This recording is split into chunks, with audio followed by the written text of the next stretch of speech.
오늘은 신유와 현대의학이라는 제목을 가지고 잠시 말씀드리겠습니다. 신유란 무엇인가? 베이커의 신학 사전에 보면 신유란 일반 정상적인 현대의학을 초월해서 하나님께서 직접 고쳐주시는 일이라고 되어 있습니다. 또 많은 사람들이 신유는 환자의 기도나 또는 환자를 위해서 누군가가 기도할 때의 기도의 응답으로 이루어지는 하나님의 직접적인 치유를 말한다고 생각합니다. 모두 다 맞는 말씀입니다.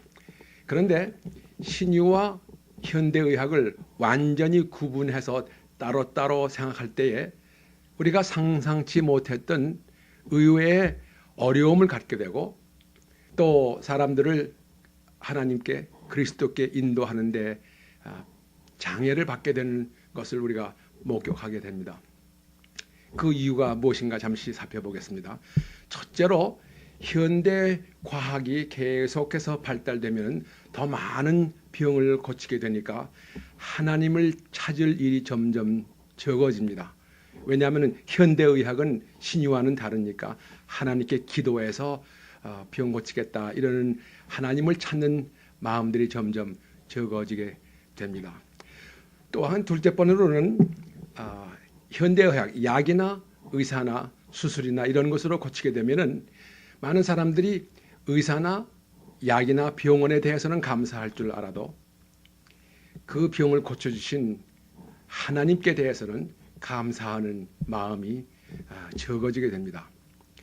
또 세 번째로 우리가 이 현대의학과 신유를 너무 따로 뛰어넘으면 신유에 대한 가치, 신유가 귀하다 이런 가치관이 점점 떨어지게 됩니다. 그것은 무슨 말씀인지 좀 설명이 필요하겠군요. 만일 어떤 사람이 믿음이 좋아서 나는 현대의학이나 약보다는 믿음으로 하나님께 구해서 고침을 받겠다 그렇게 말한다면은 참으로 믿음이 좋은 사람이라 할렐루야 감사합니다 이렇게 칭찬하고 아주 감명을 받을 것입니다. 그런데 이 사람이 열심히 기도해서 정말 신유로다가 기도를 통해서 병을 고침 받았으면은 참 하나님께 감사하고 할렐루야 하고 참 좋을 것입니다. 그런데 문제는 만일에 기도해서 병이 고쳐지지 않았을 때가 문제입니다. 하나님께 기도 아무리 했는데도 병이 고쳐지지 않으니까 다음에는 할 수 없이 병원에 가서 약을 먹고 수술하든지 해서 현대의학을 의존하게 됩니다. 그러면 어떤 결과가 되는지 상상이 되십니까? 하나님께서 예수님께서 고쳐주시지 못한 것을 이제는 현대의학으로 고치겠다. 이러한 생각이 될 때에 어떠한 현상이 일어나냐 하면 하나님께서 하지 못하신 것을 현대의학이 한다. 이런 망측한 이론이 내포되어 있다는 것을 우리가 알아야 될 것입니다. 그러므로 병이 났을 때에는 기도하는 건 물론 중요하죠. 그렇지만은 현대의학을 무시하고 기도만 한다. 기도를 먼저 해야 된다. 이런 생각보다는 먼저 병원에 가셔야 돼요. 그래서 의사나 약을 통해서 고침을 받아야 됩니다. 왜 그런 거 하니? 이 약이나 의사도 하나님께서 우리에게 주신 하나님의 축복이요. 하나님의 치유의 한 부분이라고 생각할 때 먼저 우리가 약을 먹고 의사한테 가야 됩니다. 그것이 안 됐을 때에 그 후에는 하나님께 기도해서 참으로 신유의 은총으로 병 고침을 받도록 노력해야 될 것입니다. 그런데 사실상 가장 좋은 것은 약을 먹으면서 병원에 가면서 이것도 하나님의 치유의 한 부분이다 생각해서 하나님께 감사를 드리고 기도하는 그러한 것이 제일 좋은 방법이라고 생각합니다. 여러 나라 선교지에 가보면은 이 선교지 사람들은 모든 그 아픔과 병 고침 이런 것들을 영적으로 해석을 하려고 합니다. 예를 들어 우리가 폐렴에 걸렸다고 하면은 우리는 폐렴이 세균 감염으로 오는 것을 압니다. 그리고 페니실린을 먹으면 낫는 것을 압니다. 그러나 선교지에 발달이 안 된 그런 사람들은 그런 세균에 대한 그 관념이 없고 또 페니실린이라는 것이 뭔지도 모르고, 그러니까 폐렴이 걸리면은 어떻게 생각하는 거니? 예를 들어서 이것은 저주를 받아서 이러한 병이 걸렸다, 또는 누군가가 내게 주문을 걸어서 이것 때문에 내가 이러한 병에 걸렸다, 이렇게 생각하니까 그 사람들은 그 주문 또는 저주에서 놓여놔야 된다, 이러한 공포심을 가지고 있습니다. 그런데 이러한 사람들이 선교병원에 찾아온다고 할 때에 선교병원에서 이제 페니실린을 줍니다. 그러니까 페니실린을 먹으면 폐렴은 낫게 되죠. 그러나 이 사람들은 세균이라는 걸 모르기 때문에 페니실린을 먹고 폐렴은 나아도 그 마음 가운데 내가 병이 저주에서 악신에게서 걸렸다, 그 공포는 없어지지 않으니까 이 선교병원에 와서 페니실린을 먹고 한 손으로는 페니실린을 들고 그다음에는 어디로 가는 거니? 무당에게로 가서 어떻게 이 저주를 없애달라고 하는 이러한 기현상이 일어납니다. 그러니까 우리는 아픈 사람을 고쳐줘야 되죠. 특히 선교지에 가서는 아픈 사람들을 많이 이제 선교병원을 통해서 고치게 되는데, 육체적으로만 고칠 게 아니라 동시에 영적인 것을 같이 고쳐줘야 될 것입니다.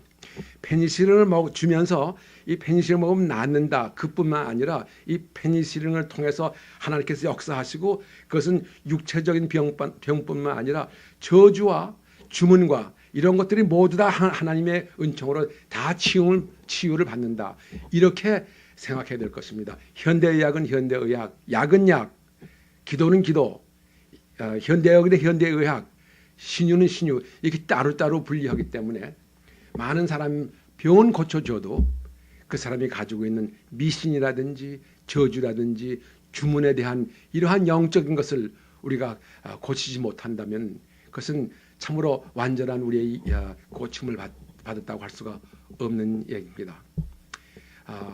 참 현대의학과 신유는 많이 다른 점이 많이 있습니다.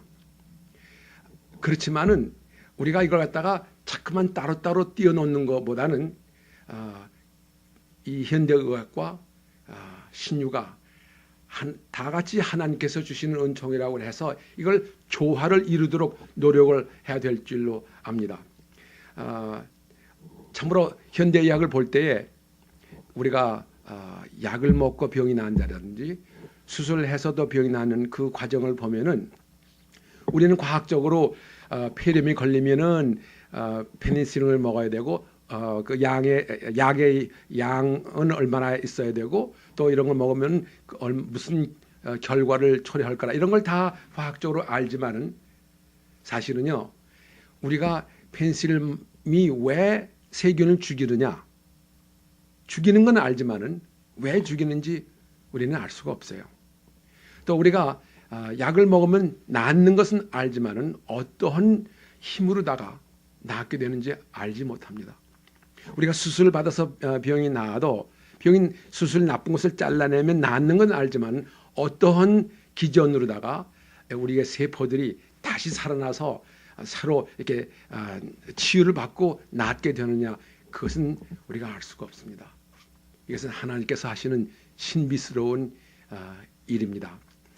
과학이라는 것이 우리는 모두 다 아는 것 같지만은 사실은 하나님께서 하시는 그 신비스러운 일 가운데 조그마한 부분을 우리가 발견했다 이뿐입니다.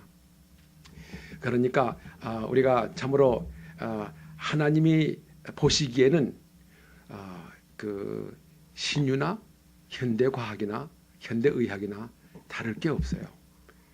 우리가 신유와 현대의학을 따로따로 생각해서 분리했을 뿐이지 하나님의 눈으로 볼 때에는 하나님이 다 고쳐주시는 것이에요.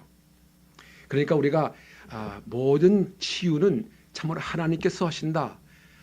어떤 때는 신유를 통해서 하시고 어떤 때는 현대의학을 통해서 하시고 여러 방면으로 통해서 하나님께서 치유하시는다.